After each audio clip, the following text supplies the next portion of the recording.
రాజశేఖర్ రెడ్డి హయాంలో కమ్యూనిస్టుల్ని తెలుగుదేశాన్ని కంట్రోల్ చేయడానికి అనుసరించిన ఫార్ములాని ఇప్పుడు తెలుగుదేశం పార్టీ అమలు చేస్తుంది. అది ఏంటంటే నిరంకుశత్వం అనాలా, లేకపోతే చట్ట ప్రకారం మా చేతిలో ఉన్న పవర్స్ని ఎంతకైనా వాడతాం, ఎలా అయినా వాడతాం అని చెప్పడమా అనేది ఏమైనా అనుకోవచ్చు. ఎందుకంటే తాజాగా జరిగినటువంటి ప్రక్రియ ఏదైతే ఉందో రాష్ట్ర వ్యాప్తంగా అప్పట్లో రాజశేఖర రెడ్డి ఏం చేశారంటే కమ్యూనిస్టులు కాంగ్రెస్తో కలిసిన పోటీ చేసి గెలిచారు. బట్ వాళ్ళు పద్దాకా కూడా ప్రతిపక్ష పాత్రే పోషిస్తుంటారు. వాళ్ళని కంట్రోల్ చేయడానికి ప్రభుత్వ కార్యాలయాల విధులకి భంగం, పోలీసుల విధులకి భంగం, ప్రభుత్వ ఉద్యోగులను అడ్డుకోవడం లాంటి సెక్షన్స్ కింద పెడితే నాన్ బెయిలబుల్ కేసులు అవుతాయి.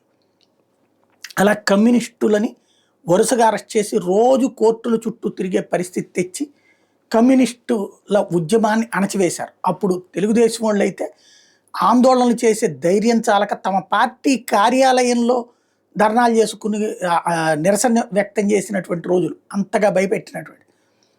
అయితే ఇప్పుడు మళ్ళీ అలాంటి ప్రయత్నం చేస్తున్నది తెలుగుదేశం పార్టీ నేతృత్వంలో కూటమి ప్రభుత్వం.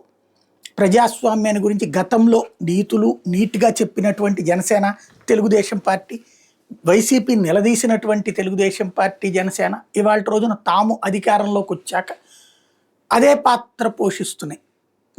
నియంతృత్వం, నిరంకుశత్వం ఏంటంటే వెన్నుపోటు దినోత్సవం జరిపినటువంటి వాళ్ళందరికీ నాయకుల మీదన, కార్యకర్తల మీదన, వైసీపీ కార్యకర్తల మీదన అక్రమ కేసు అనాలా, సక్రమ కేసు అనాలంటే సక్రమ కేసు. వాళ్ళు ఉద్యమం చేశారు, పర్మిషన్ లేకుండా చేశారు. మామూలుగా పెట్టి కేసులుగా కాకుండా వాళ్ళ మీదన పోలీసుల విధులకు ఆటంకం కలిగించారని, ప్రభుత్వ విధులకు ఆటంకం కలిగించారన్నటువంటి పేరుతో కేసుల ద్వారా వాళ్ళని జైళ్ళ చుట్టూ, కోర్టుల చుట్టూ తిప్పే ప్రయత్నం ప్రారంభించారు.